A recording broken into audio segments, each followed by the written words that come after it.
Hey there, this is Jason. I'm taking a walk through my orchard. It's mid-September. Definitely plenty of signs of fall here. My pomegranate tree, the fruit are starting to turn red. Over on the other side, near the fence, I have some persimmons that are ripening up, turning orange. And what makes this day even sweeter is that we just experienced a pretty significant heat wave here in my part of town. We had temperatures hovering around 100 for 6 days. In fact, the hottest day I recorded in my yard was 112 degrees, which I believe is about 44 or 45 degrees Celsius. And for the most part, while I did get some brown leaves on some of my stone fruit, like my pluots, for the most part my trees made it through all right, with the exception of the avocados. These avocado trees were here when we moved in over 4 years ago. Based on their size, I would say that they've been here for over 10 years, possibly 20 years, 20 to 25 years. In fact, we know of the owner from that time period around the early 2000s who planted these avocados, and they kind of joked that this was their college investment fund. This was when avocados went for a lot of money per piece. But in any case, these trees have been here for a while, and while we don't know the exact history, we can infer some detail based on the conditions the trees are in. So this avocado here has not fruited for me a whole lot. I think I've only gotten a total of maybe 8 or 10 avocados total. And for a tree this size, that's a little unusual. It's always looked great. In fact, just a few months ago, this tree was so green and the canopy was so dense, you couldn't even see through it. You wouldn't even know there was a fence on the other side. But now it has taken a beating, and it's mostly due to this heat wave. So if I look on the north side, you'll see the leaves are green. They're fairly healthy. But as I swing around to the south side, which bore the brunt of this heat wave, you're going to see leaves that are brown. You'll see plenty of dieback.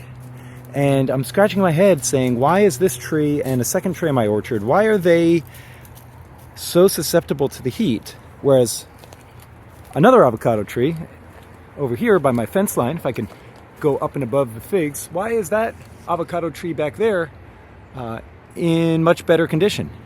Is it a different variety? Is it the location that it's planted in? Is it the irrigation? They all receive the same amount of water, right? That one, and then of course this one right here, brown leaves, but they're looking pretty good. And so when we approach the fall and eventually the winter months with our stone fruit or our deciduous trees, that's a great time to get into the canopy and see what it's looking like. That's a great time to do pruning. Well, because of the heat wave, these avocado trees have sort of entered their their dormant period, even though they never really truly go dormant like a deciduous tree. But because the canopy is now so open, I can look inside and see what I was not able to see several months ago when this had a nice, thick, healthy growth of green leaves. And I'm noticing a pattern, and this is where I can infer some detail from the prior owners. I'm noticing a pattern that the branches, which I've started to prune back based on how much dieback there was, the branches are showing some extremely significant signs of sunburn. And this is true on many of my avocado trees, with the exception of the 2 that look healthy that I just showed you. And the sunburn damage is all facing upwards or facing south. So this is south where my finger's pointed. So of course, what happened here was that this tree was not protected in the past. And we can tell that based on the condition it's in. This is not me. This growth and this sunburn occurred way before I moved in. So this was possibly some neglect by one of the prior owners. Maybe they didn't have the time or the resources or the interest in caring for these trees. They survived. Again, they're pretty well established, but the damage is there.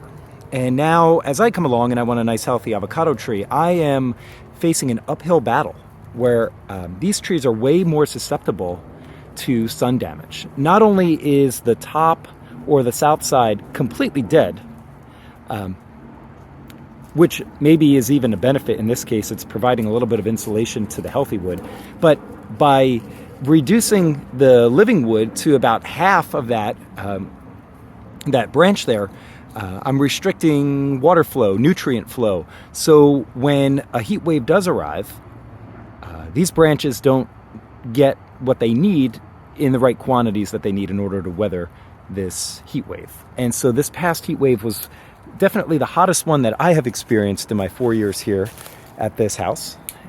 And I'm not surprised. I'm sad to see how bad this tree looks. I'm sure it'll rebound, but if it rebounds, what is it going to rebound back to? Is it going to rebound back to a tree that's going to produce 4 or 6 avocados a year? And so I need to make some decisions this winter. I need to decide if these trees are worth keeping at all, or is the damage too significant to overcome? And again, as I look closer into the tree, this was all inaccessible to me just a few months ago.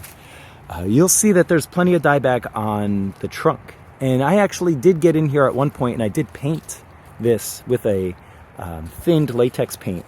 And so I was able to get in here and inspect it by sort of crawling through the canopy and doing my best to get the brush on all the exposed parts, but I was never able to see it as clearly as I can now. And again, this is not pretty. I don't want to do this, but if I was to peel this bark back, there would be a similar amount of dieback on this main branch right here.